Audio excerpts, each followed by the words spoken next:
मन का माया से,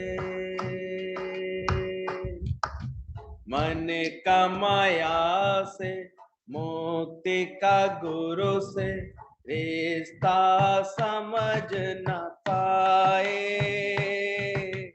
मन का माया से, मुक्ति का गुरु से रिश्ता समझ न पाए। मन के भरम में सच को न जाना, हर पल ठोकर खाए। मन के भरम से को न जाना, हर पल ठोकर खाए। जो हम रहते अब भी भरम में, मरते आहे भर भर के। न जले वो प्रेमी विषयों की आग में, नहीं वो माया घर से। गुरु वचनों की छाँव में जो बैठे, बने उनके भाग्य सांवर के। न जले वो प्रेमी विषयों की आग में, नहीं वो माया घर से, नहीं वो माया घर से। मन का माया से, मुक्ति का गुरु से। मन का माया से, मुक्ति का गुरु से रिश्ता समझ न पाया। मन का माया से, मुक्ति का गुरु से रिश्ता समझ न आया। मन के भरम से सच को न जाना, हर पल ठोकर खाया। तो हम रहते अब भी भरम में, मरते आहे भर भर के। न जले वो प्रेमी विषयों की आग में, नहीं वो माया घर से। गुरु वचनों की मुझे बिन जाने, मुझे बिन जाने बिन पहचाने, गुरु ने गले से लगाया। मुझे बिन जाने बिन पहचाने, गुरु ने हृदय से लगाया। मुझे न मिला जो दुनिया में रहकर, गुरु दर सब कुछ पाया। मुझे न मिला जो दुनिया में रहकर, गुरु दर सब कुछ पाया। अब ना छूटे मुझसे ये गुरु दर, मेहर गुरु की निस्वर से। अब ना छूटे मुझसे ये गुरु दर, मेहर गुरु की निस्वर से। न जले वो प्रेमी विषयों की आग में, नहीं वो माया घर से। चरणों की छाँव में जो बैठे, बने उनके भाग्य संवर के। न जले वो प्रेमी विषयों की आग में, नहीं वो माया घर से। आज तो सुख है, आज तो सुख है, तेरा दिल खुश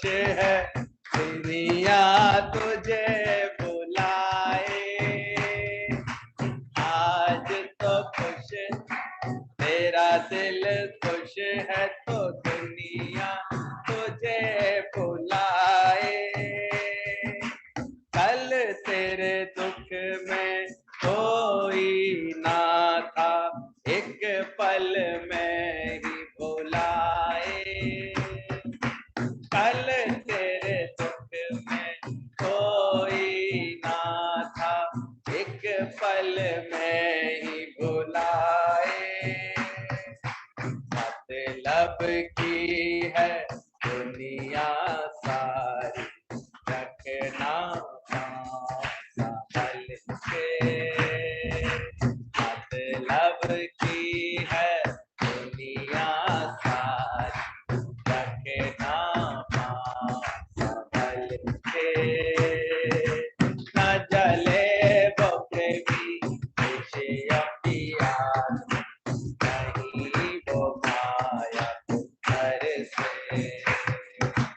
गुरु वचनों की छाँव में जो बैठे, बने उनके भाग संवर के। जले वो प्रेमी विषयों की आग, नहीं वो माया घर से, नहीं वो माया घर से, नहीं वो माया घर से।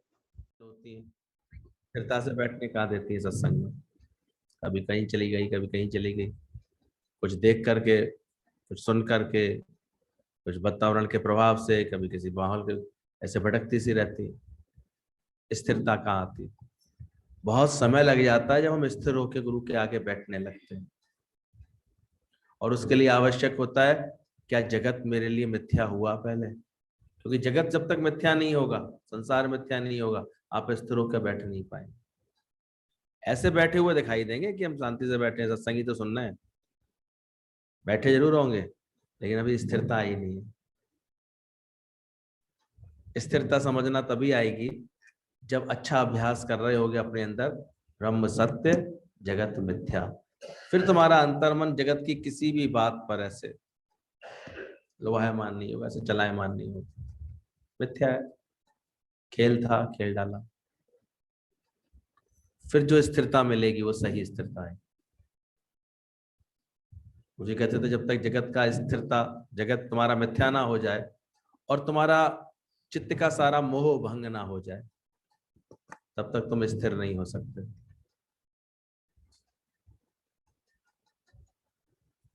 जैसे मोह वाले व्यक्ति को ये ज्ञान का, गीता में बोला ना, मोह के दलदल में जब तक चित्त फंसा हुआ है किसी प्रकार से, तो सुने हुए ज्ञान से भी लाभ को प्राप्त नहीं होता। सालों तो इसी में लग जाते हैं, सुनते जरूर रहते हैं, लेकिन अभी कहीं ना कहीं मोह की दलदल में चित्त को फंसाए बैठे हैं। बच्चे में अटकाए बैठे हैं, पति में अटकाए बैठे हैं, किसी ना किसी के चिंतन में चला जाता है। अभी तो तुम्हें चेक करना है, तुमको समझना है, हटाना है कि मैं स्थिरता ला पा रहा हूं अपने अंदर। ज्ञान का अभ्यास करो, गुरु से पूछो उसके लिए बातें, चित्त को इतना तत्पर बनाओ, ऐसे अच्छा बनाओ, फिर देखो अपने आप ही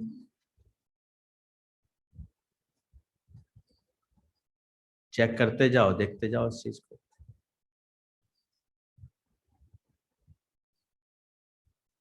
स्थिर हो जाएगा तुम्हारा मन तो ज्ञान मटका जब स्थिर होगा उसके बाद ही भरना शुरू होता है। जब तक हिल ही हिल रहा है तो उसमें भर क्या पाएगा?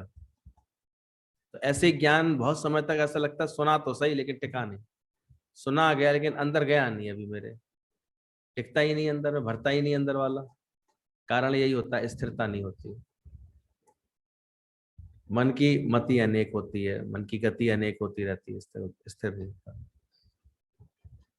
इसके लिए एक प्रेम का सहारा दिया गया है। तो प्रेम इतना जबरदस्त गुरु से होता है तो थोड़ा सा स्थिरता के साथ बैठने की कोशिश करता है, क्योंकि अब मन कहाँ पड़ गया, सारा गुरु में पड़ गया, हट गया उधर से।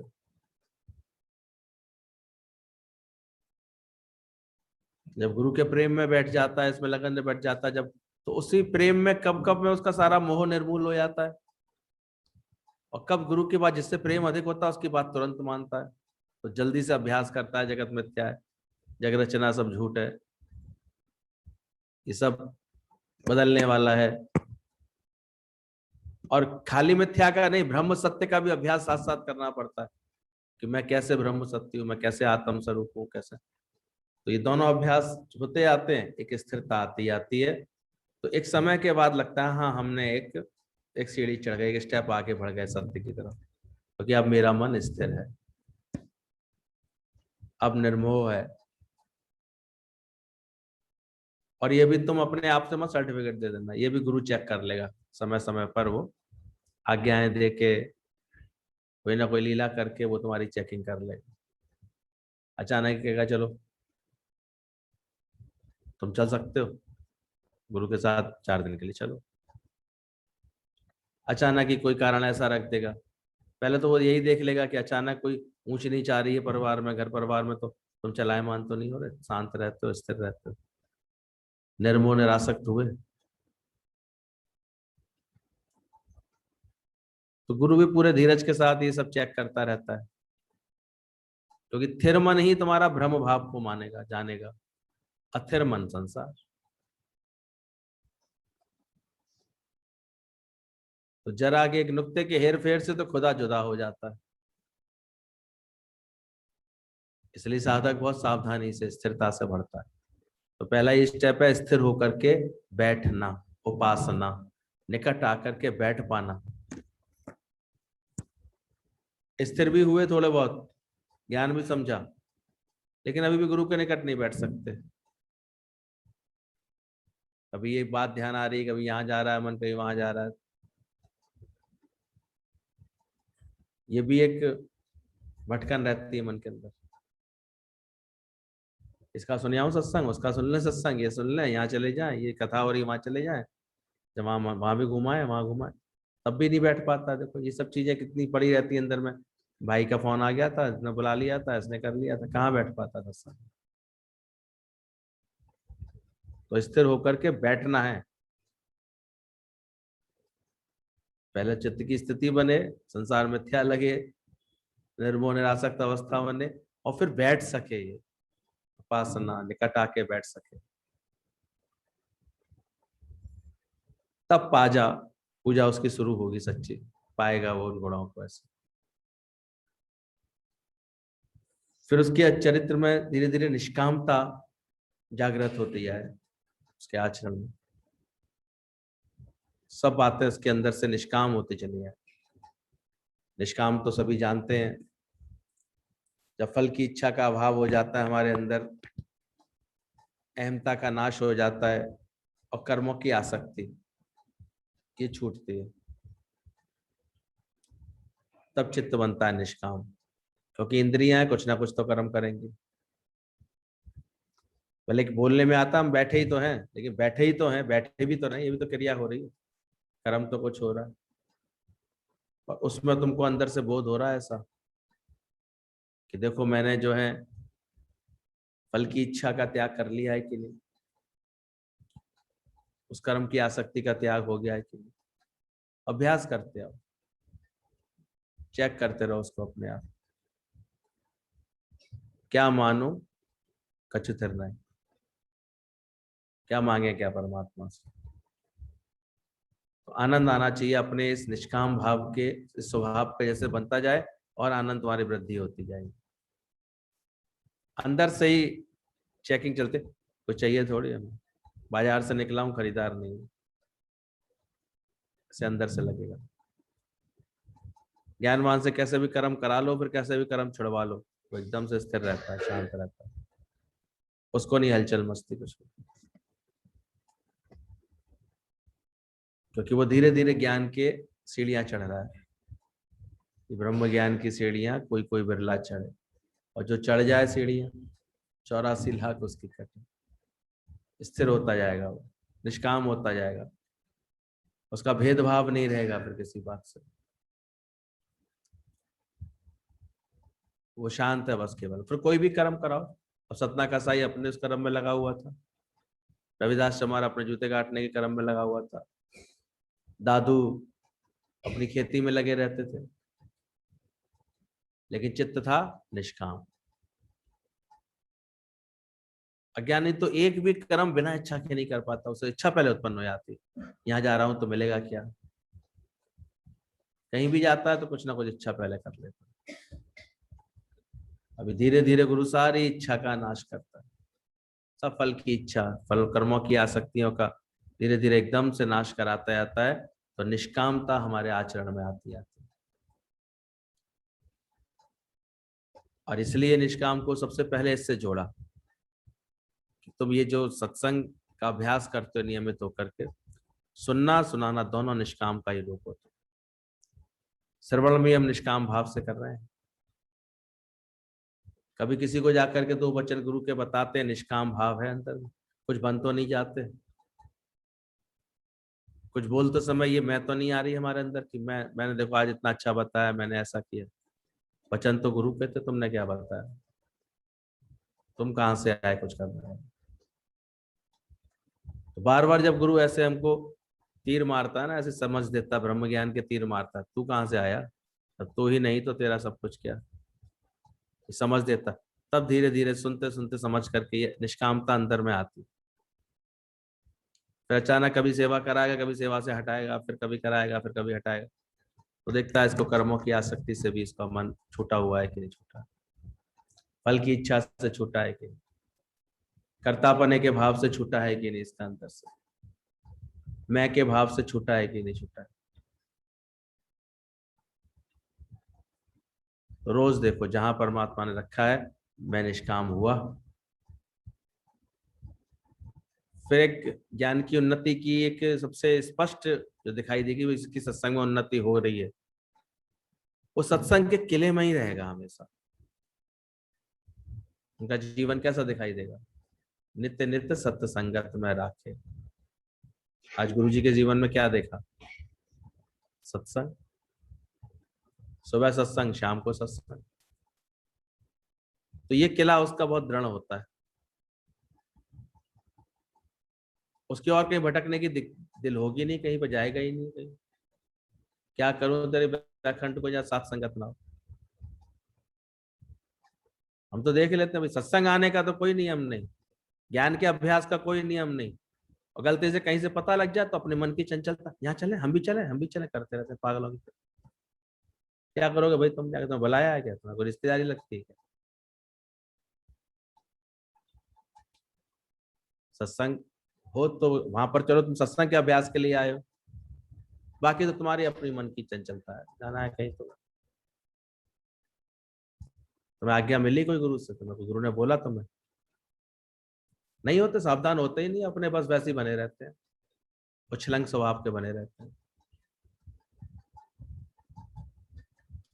रोको इसको, अपने आप को चेक करो क्या करना है तुम्हें। अंदर से कभी आता है बहरा कि क्या करूं तेरे वैकुंठ को, जा साथ संगत ना हो, और क्या करें यार।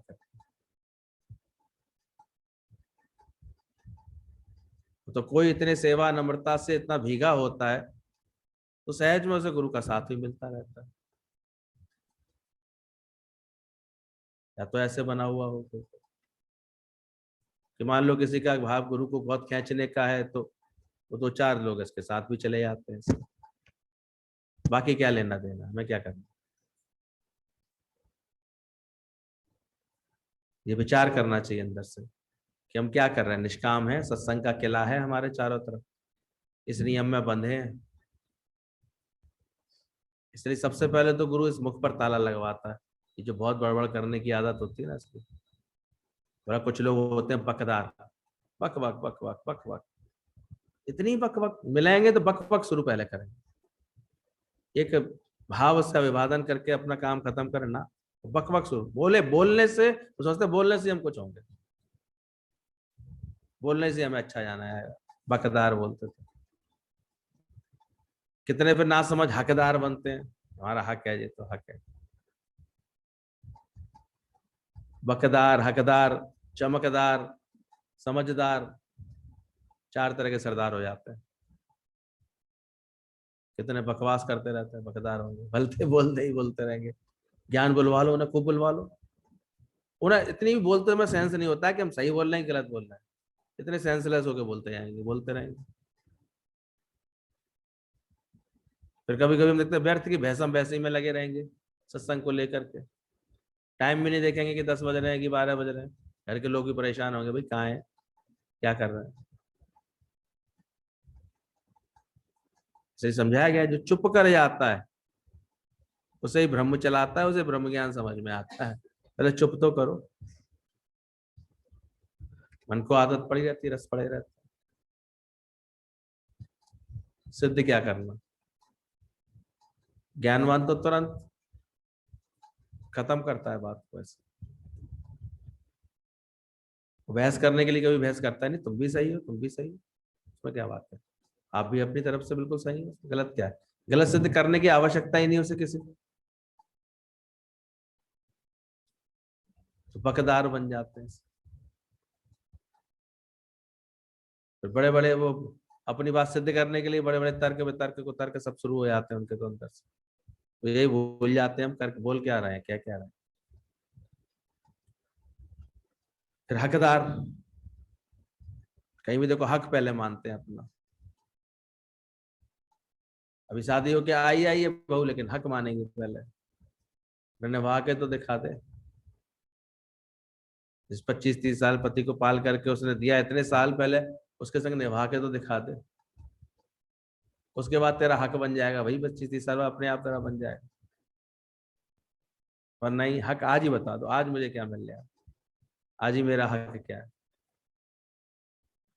तो ऐसी सत्संग में भी आके करते हैं बहुत से हक जल्दी, क्योंकि यहाँ तो ज्ञान सब तरह से चलता है। गुरु तो पहले दिन ही उदारता से बोलता है मान ना मान तू है भगवान। तो बड़ी जल्दी ज्ञान की बातों को लेकर के ऐसे हकदार बन जाते हैं।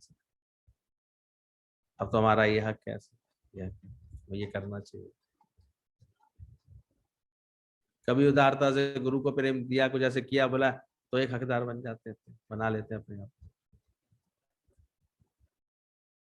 तो महसूस करना चाहिए हम किस कैसे निभाते हैं संबंधों में भी। हक ही तो मान लिया था तुरंत, सबके साथ हक मान लिया था, यहाँ भी हक मान लेते हैं।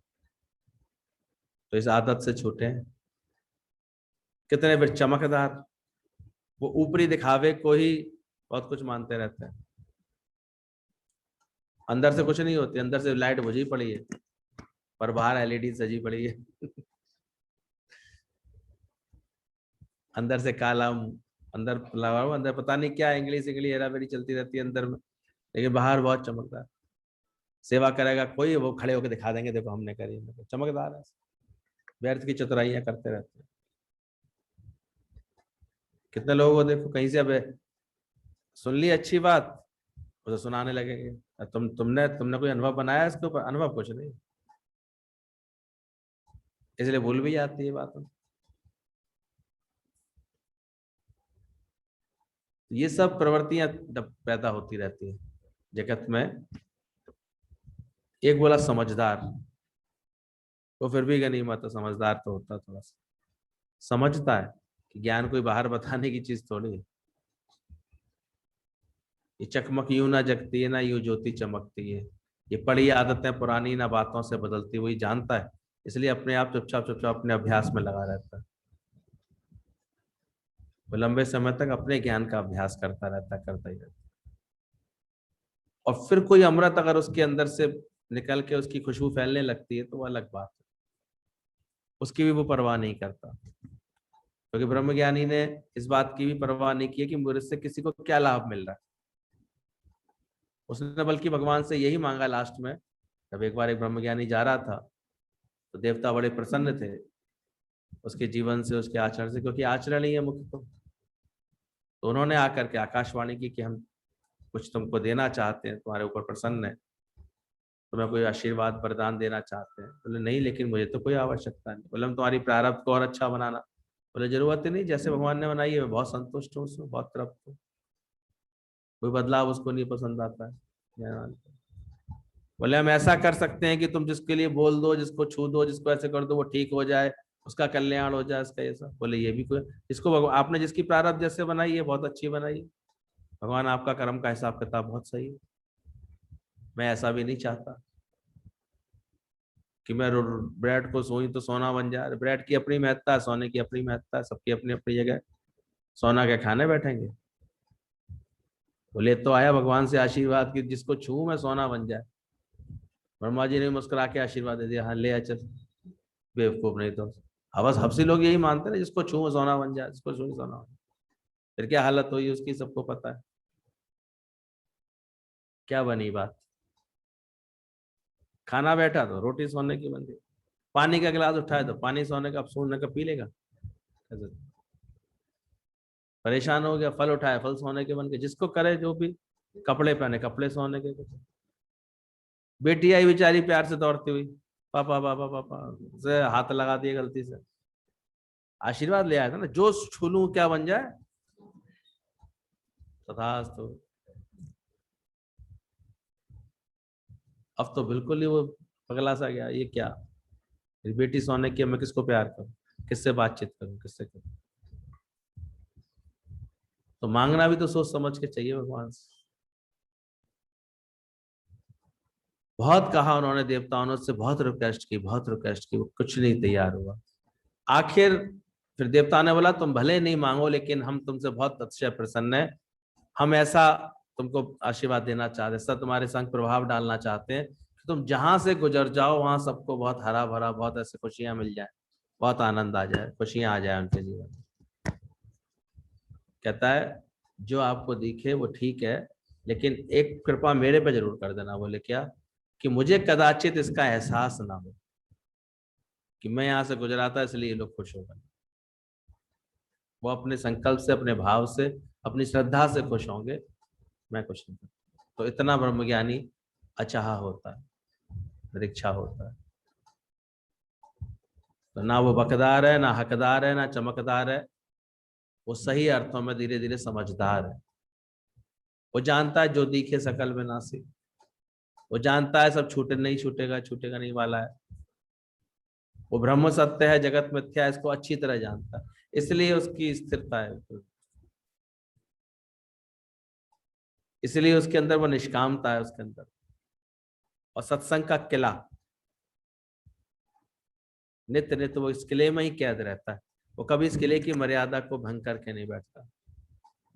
वो जानता अगर किले से अलग हटूंगा तो फिर ये पांचों विकार रूपी दुश्मन खड़े ही हुए हैं, वो कब आकर के मुझे,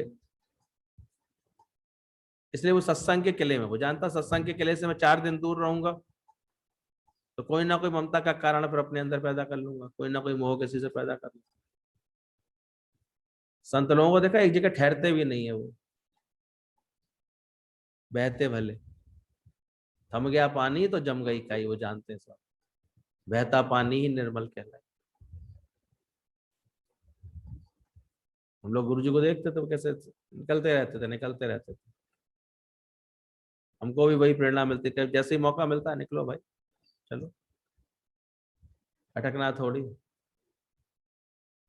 इसमें अटके थोड़ी रहना।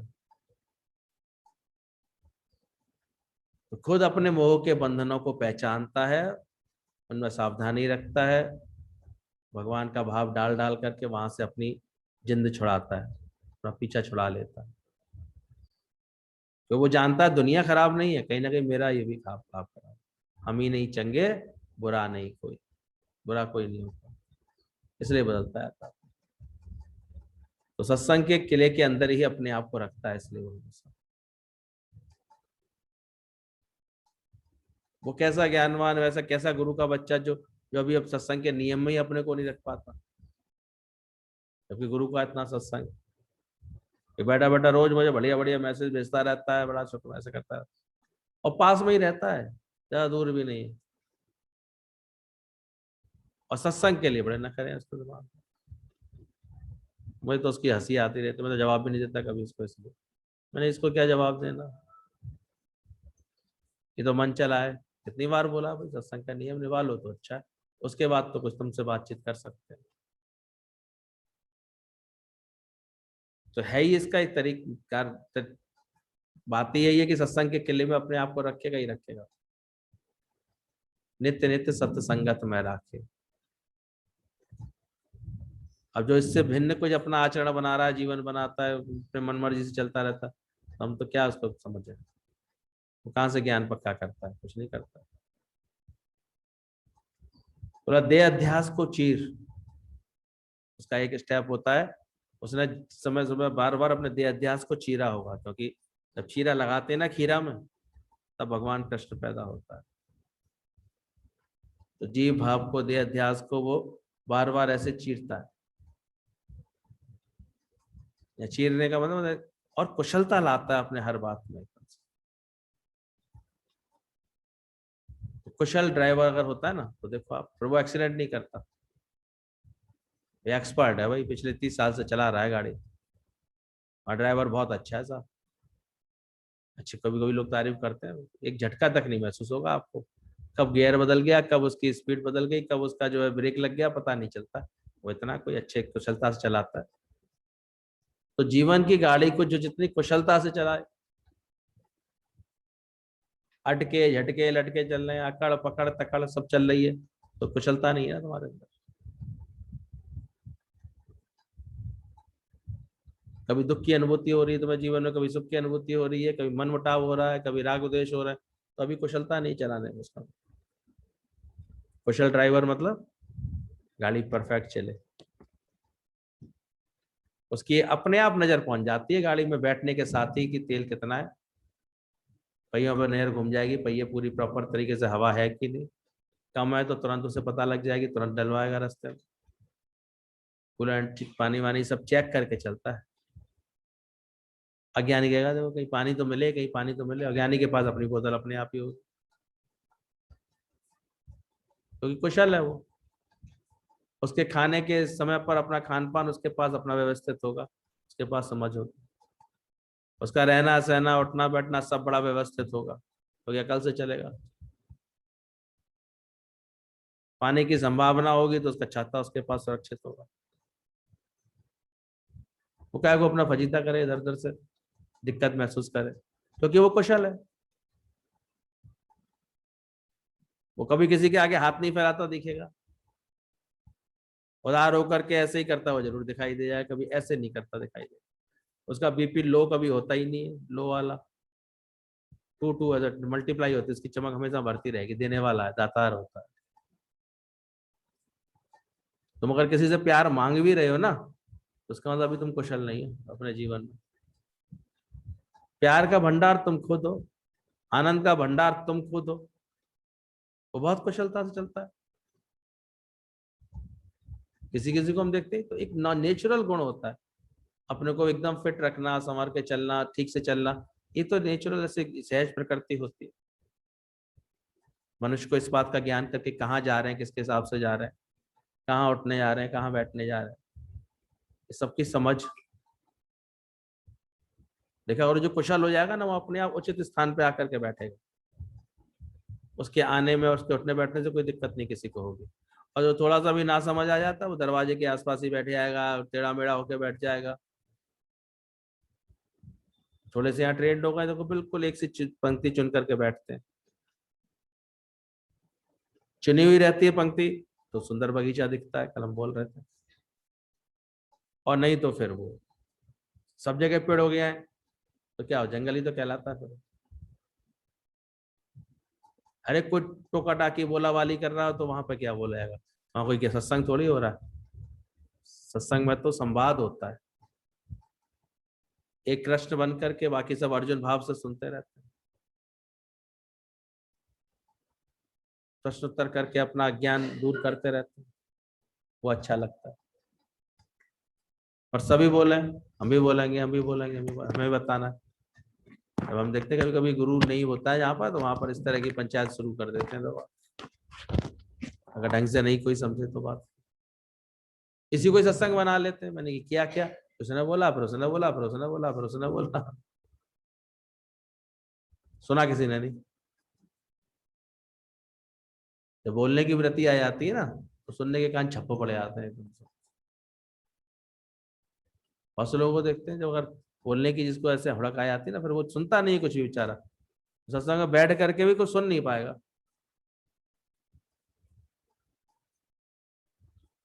जबकि होना चाहिए गुड लिसनर,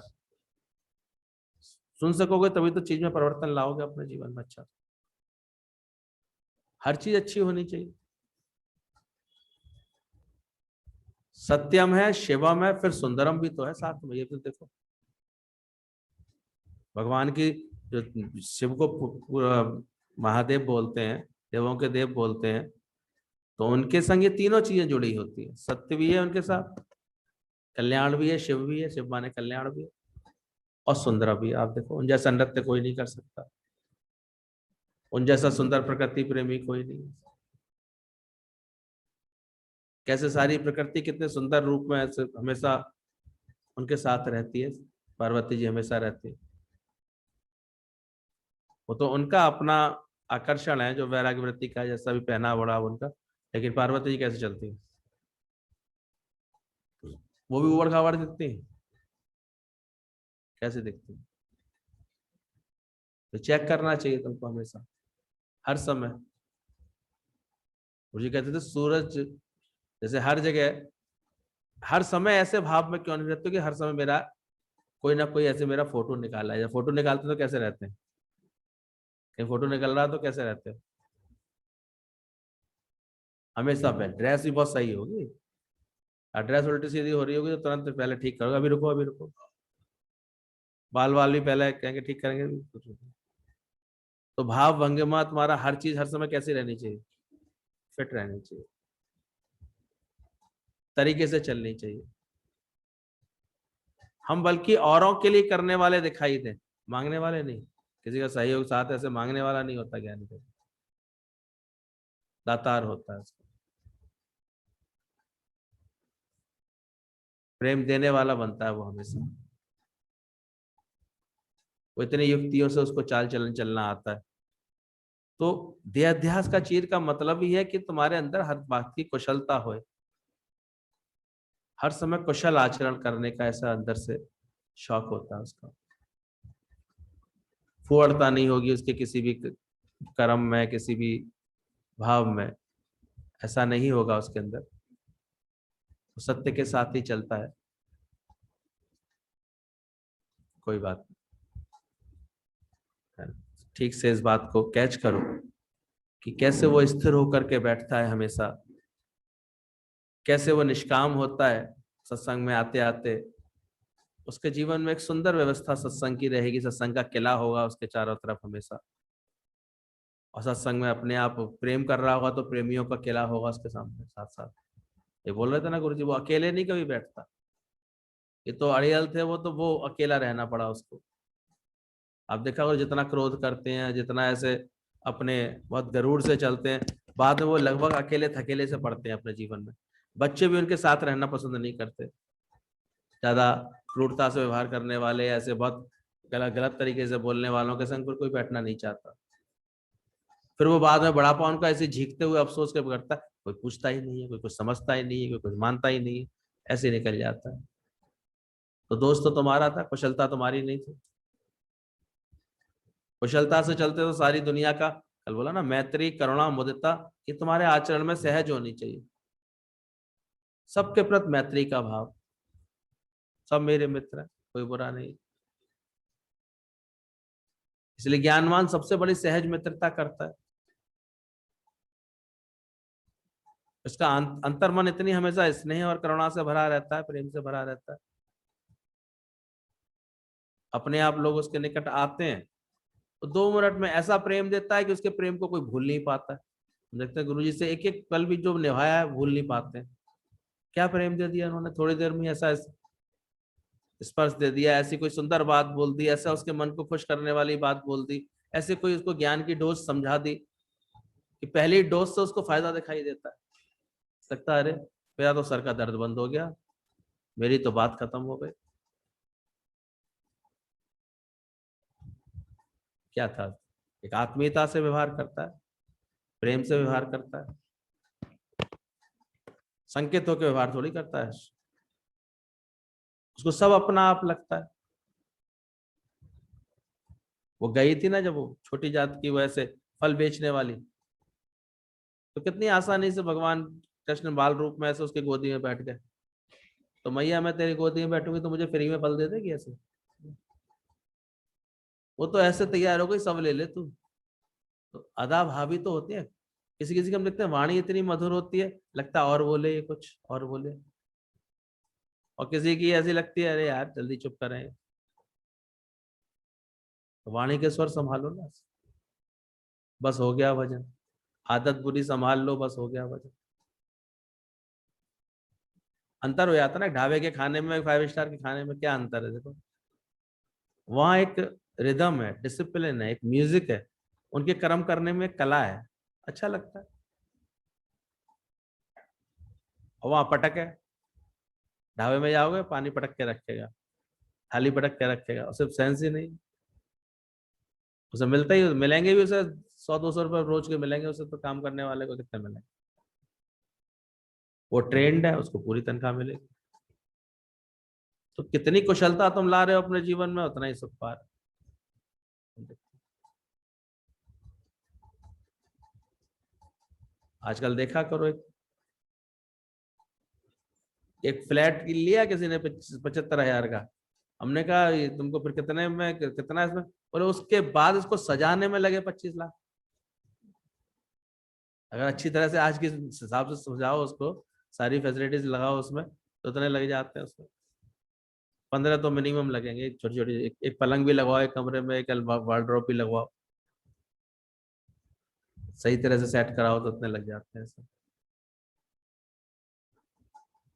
तो फिर कुशलता नहीं लानी चाहिए। एक कौड़ी के ऊपर अगर 4 हीरे लगा देते हैं चारों तरफ, कौड़ी की कीमत कितनी बढ़ जाती है।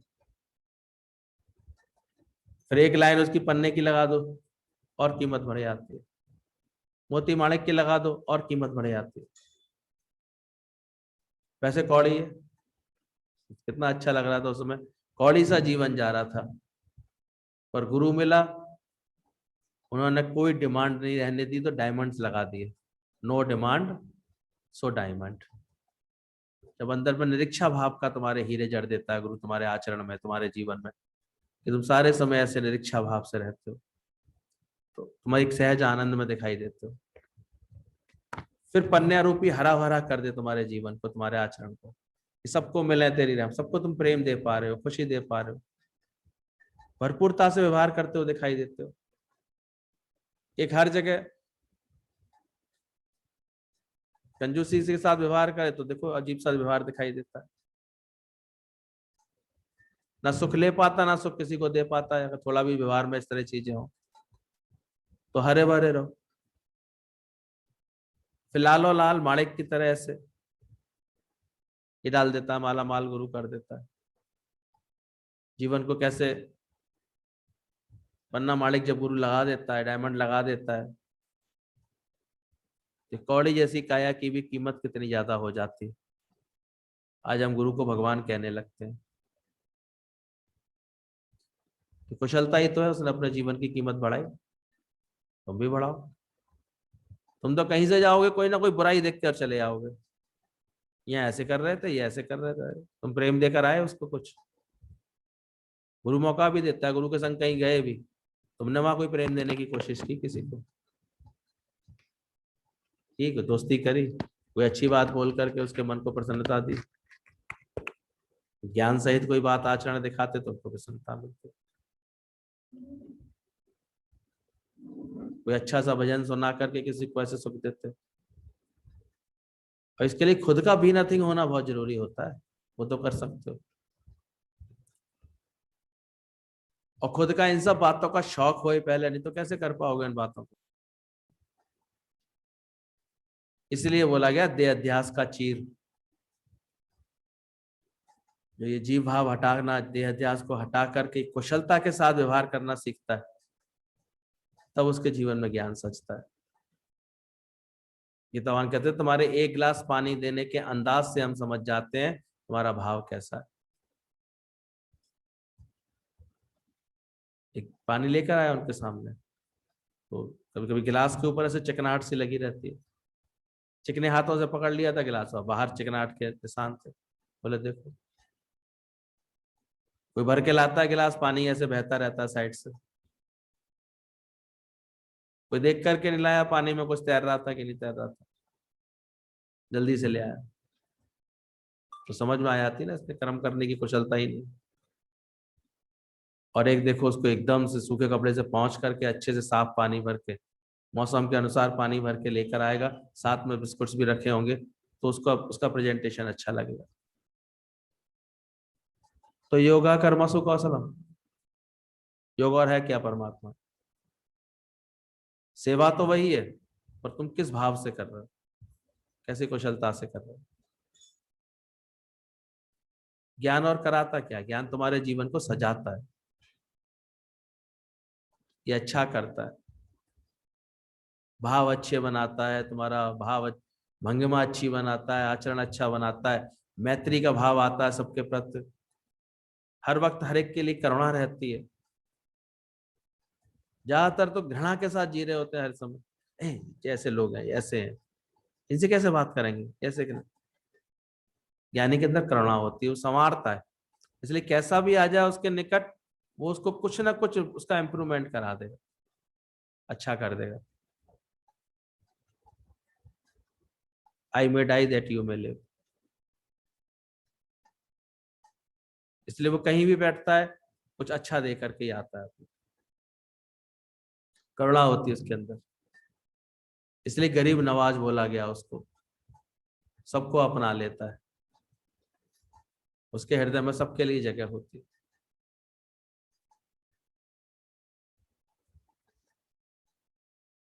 और बोधिता, तीसरा लक्षण उसके चेहरे पर हमेशा रहती प्रसन्नता, वो कभी खिन्नता, निराशा, मायूसी ऐसे भावों में नहीं बैठा होता। क्या रहेगी उसके चेहरे पे हमेशा? कब होगा भाई ज्ञानवाद? प्रैक्टिस करो अच्छे से, मैत्री करुणा ममता का स्वभाव बनाओ, व्यवहार बनाओ अपना, ऐसा सारा व्यवहार चेंज करो। हर वक्त उसको उमंग है, उसको प्रेम है, उसको समझ है, कैसे वो बड़ी उम्र वालों को ऐसे रेस्पेक्ट देके कोई मीठे वचन बोल के जीत लेता है उनका दिल, जो हम उम्र के लोग हैं उनको प्रेम करके, उनको अच्छा, उनको कोई आत्म उन्नति का भाव करा के, उनको ऐसे अंदर की उनका उद्धार करा के उनका उनको खुशी देता है। छोटे बच्चों को कोई ना कोई प्रसन्नता दे करके खुशी देता है, पता ना प्रेम के भाव। प्रेम का मतलब ये छोटों को तुम कुछ प्रसन्नता दे पाए। एकदम छोटे बच्चे आते हैं, देखो तुम्हें टॉफी का ध्यान आता है, टॉफी दो उनको, कितने खुश होंगे, दे देते, कोई खिलौना दे दो, कोई टॉफी दे दो, कोई इनसे कुछ उनकी एक्टिविटीज सुन लो, देख लो, तो बड़े खुश हो जाते हैं। छोटे छोटे बच्चे पढ़ना सीखते हैं, देखो आप उनसे पोएम सुन लो, कितने खुश हो जाते हैं। ये हार्ट आती है ज्ञानी को, वो प्रसन्नता बांट रहा है जहां भी बैठता है। समवयस्क लोग बैठे होते हैं तो ज्ञान की चर्चा करता है अच्छे से, उनके आत्म उद्धार के लिए प्रयास करता है, तो ये उसका प्रेम है उनके प्रति। बड़ी उम्र के बैठे होते हैं थोड़ा सा, तो आदर सत्कार से बात करता है। अभी गुरु जी बोले ना, हमको जी करके बोलने की इसलिए जरूरत है क्योंकि हमको आनंद आ रहा है। हम ये थोड़ी कि तुमको कोई सम्मान दे रहे हैं, बल्कि हमें ये आदत पड़नी चाहिए कि हमें हर एक के साथ कैसे व्यवहार करना है। आरएसएस में संस्कार देते हैं, वहां जी लगाते हैं नाम के आगे हमेशा, कहते इतने शिष्टाचार तो सीखो भाई। किसी किसी को देखो नाम लेके आजकल बात करते हैं। आजकल संबंधों में कहाँ कोई एक मर्यादा और एक अच्छा आदर्श कहाँ दिखाई देता है। सीधे सीधे हस्बैंड का नाम लेती हैं, वो भी आधा अधूरा, तो कहाँ रह गई मर्यादा? मम्मी मॉम बन जाती हैं, डैडी डैड हो जाते हैं उनके बेचारा। जो है ना, पहले पिताजी बोला जाता था तो जी तो लगती थी कम से कम आगे माता जी, पिताजी, पिताश्री, माताश्री, अपने देखो आर्य संस्कृति में इस तरह के संबोधन होते थे, तो एक उससे एक रेस्पेक्ट झलकता था। आजकल के शब्दों से रेस्पेक्ट भी नहीं झलकता, प्यार का दुरुपयोग होता रहता है। तो कहीं भी तुम व्यवहार कर रहे हो, कोई भी तुमने संबोधन किसी को किया, देखो उसमें तुम्हारा प्रेम और रेस्पेक्ट है, रेस्पेक्ट के साथ कर रहे हो, जी करके बोल रहे हो। हमारी दादी तो कोई शादी करने लड़की आती थी, कहती थी बेटा बस साल भर जी बोल लेना, केवल हर बात के आगे जी लगा देना, जी जी मम्मी जी, जी जी ऐसे करो। साल भर तब होगा उस घर पर तुम राज करोगे सबके दिलों पर। ये जो आजकल जो घर घर में पहले से इतने दिनों जल्दी जल्दी मन मुटाव शुरू होता है ना, जी करके बोल पाते हैं? नहीं निभा सकते, सेंस नहीं होता है। जी करके बोलना और भूला जी भला जी। कोई गलती बताया, कोई कुछ बात के लिए टोके, कोई कुछ बात के लिए कहे जी सॉरी जी, आगे से सावधान रहें, खत्म। सीख जाओगे तुम सब बातें अच्छी तरह से। और नहीं तो अहंकार ऐसा नाक पर चढ़ा रहेगा ना, 2-2 मिनट में गुस्सा गुस्सी चलती रहती। तो ध्यान ना, हर श्वास पर दम रखता है विज्ञान में, हर समय अपने स्वरूप को पहचानता है।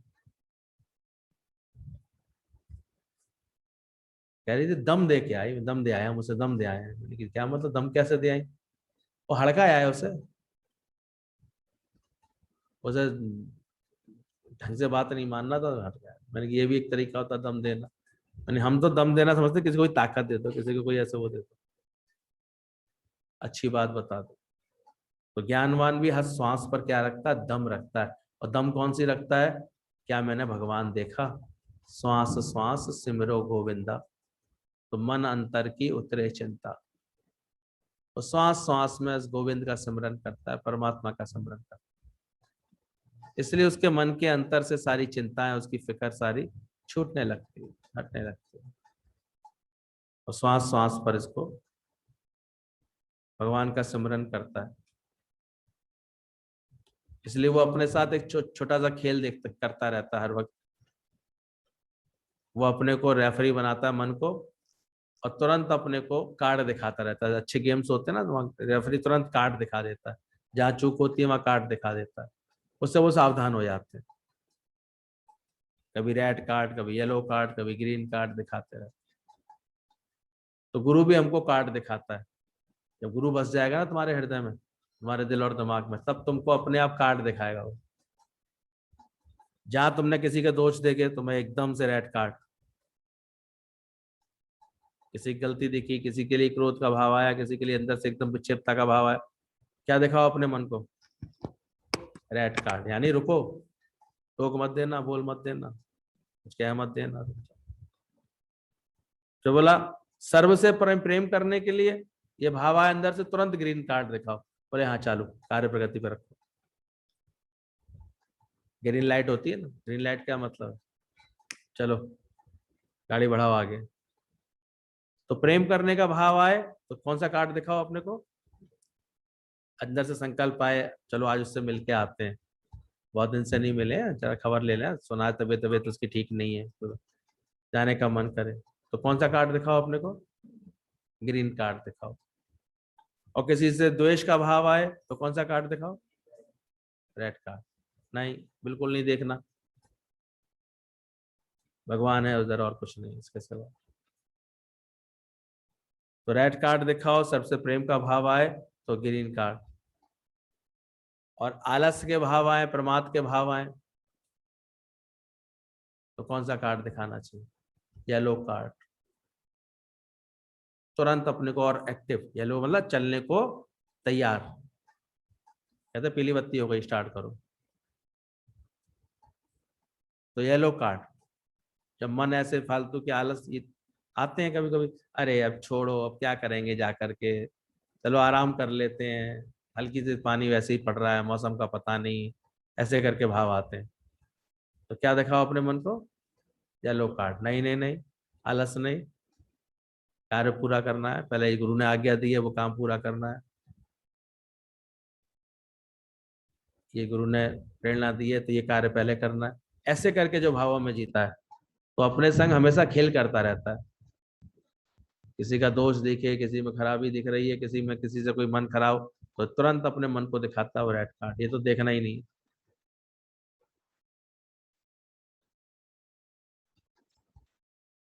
तो तुम्हारे अंदर में गुरु बैठ करके तुमको ये अभी कार्ड दिखाने लगे। जब गुरु के संग रहोगे तो गुरु भी दिखाता है, लेकिन तुम्हारे अंदर इतना प्रेम हो जाए गुरु से कि वो अंदर बैठ जाए और अंदर ही अंदर तुमको सही सावधान करता रहे। तो ये अच्छा ज्ञान का खेल खेलो अपने साथ, और अपनी उन्नति करो, अपने जीवन में आगे बढ़ो। जब सत्संग आ जाएगा जीवन में, तो अपने आप ही उसका परिणाम सामने आएगा। ज्ञान आता है, ज्ञान एक परिणाम लेके आता है। और परिणाम में क्या होता है कि तुम्हारे अंदर तुम ऐसे तखत पर बैठे दिखाई दोगे, अपने आप को ऐसे स्थिरता के साथ, इसमें एक पाया होगा तृप्ति का, एक पाया होगा भक्ति का, एक पाया होगा उसमें जागृति का, एक पाया होगा मुक्ति का। ये 4 पाए तुम्हारे स्थिर हो जाएंगे। अब आपके जीवन से तृप्ति का डकार निकलती है तो ओम का शब्द निकलता है। ओ भाई खा लिया, तृप्ति हो गई, ओम। तो तुम्हें हर वक्त ओम का भाव कब रहेगा? तृप्त। तो जगत से क्या हो जाओगे? ये चाहिए, अभी ये हो जाए, अभी ये और मिल जाए, ऐसे बात बन जाए। तो इसका मतलब अभी तृप्ति आई नहीं है तुम्हें, अभी ज्ञान का अभ्यास कम है अभी। तो ज्ञान का पूरा अभ्यास होगा तो कौन सा पाया जुड़ जाएगा? तृप्ति का। और तृप्त भक्ति में भी लास्ट में ता आता है तो तृप्त हो जाता है, बिल्कुल संतुष्ट। क्या मांगा हूं कुछ, मतलब बिल्कुल एकदम उसका जीवन अब बहुत आनंद में आ गया है, एकदम तृप्त में, किसी चीज से कोई जो है उसको दिक्कत नहीं। तो तृप्ति का उसका पाया जुड़ जाएगा। फिर एक भक्ति उसके आचरण में, उसके जीवन में हमेशा भक्ति का भाव होगा। लोग व्यर्थ में बहस करने लगते हैं भक्ति श्रेष्ठ है कि ज्ञान श्रेष्ठ है। दोनों एक दूसरे के पूरक है। अगर भक्ति नहीं है तुम्हारे आचरण में तो ऐसे कोरे ज्ञान क्या करोगे क्या? बहुत से लोग गुरु का ज्ञान पकड़ के बैठे आते हैं, ना गुरु के लेकर के कोई भक्ति कर पाते हैं, ना कोई प्रेम भक्ति से अपने जीवन को अच्छा बना पाते। भक्ति नहीं है तो क्या करोगे उस ज्ञान का? तो जो सही बात ज्ञान समझ लेता है उसके जीवन में भक्ति दिखाई देती है, और उसका बहुत भक्ति पूर्वक सारा काम। सबसे ऊंची मन की स्थिति होती है भक्ति भाव में आते हैं।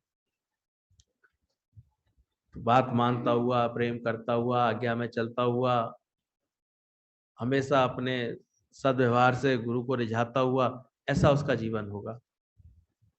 नम्रता, विनम्रता, प्रेम करता हुआ, बात मानता हुआ, ऐसे चलेगा हमेशा। वो ऐसे नक्शेबाजी में रहेगा कि गुरु को सारे समय दिखाता रहे अपने, मैं रूठ गया तो, मैं ये कर गया तो, मैं ऐसे, मुझे बुरा लग गया, मुझे ये लग गया। ये क्या गुरु को रिझा पाओगे तुम इस तरह से? भक्ति खत्म है तुम्हारे अंदर। तो उसका भक्ति का पाया लगता है। फिर जागृति का पाया होता है उसके जीवन।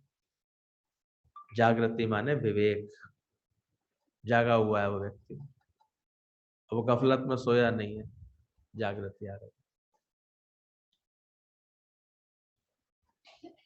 उसकी ये पाया जुड़ जाएगा उसके अंदर, और चौथा पाया लग जाएगा उसके जीवन में मुक्ति का। वो मुक्त है, मुक्ति के निश्चय में है वो पूरी तरह से। तो देखना तुमको ये 4 पाए वाला सिंहासन, ऐसी सुंदर कुर्सी, आत्मा का सिंहासन मिला है कि नहीं अभी तक? ये मिला है, ये इसका परिणाम है कि तुम ज्ञान में अच्छी अपनी उन्नति कर रहे हो। भाई कोई ऊंचा उठ जाता है तो उसको फिर बैठालने के लिए देते देते जगह, तो भगवान अपने आप ही ये वाला सिंहासन उसको दे देता है। एक पाया किसका होगा? तृप्ति का। दूसरा पाया भक्ति का, और तीसरा और चौथा मुक्ति। ये पाए जुड़ जाएंगे तुम्हारे जीवन। पाया? अभी नहीं पाया। गढ़ो अपने आप को, क्या बता रहे हो?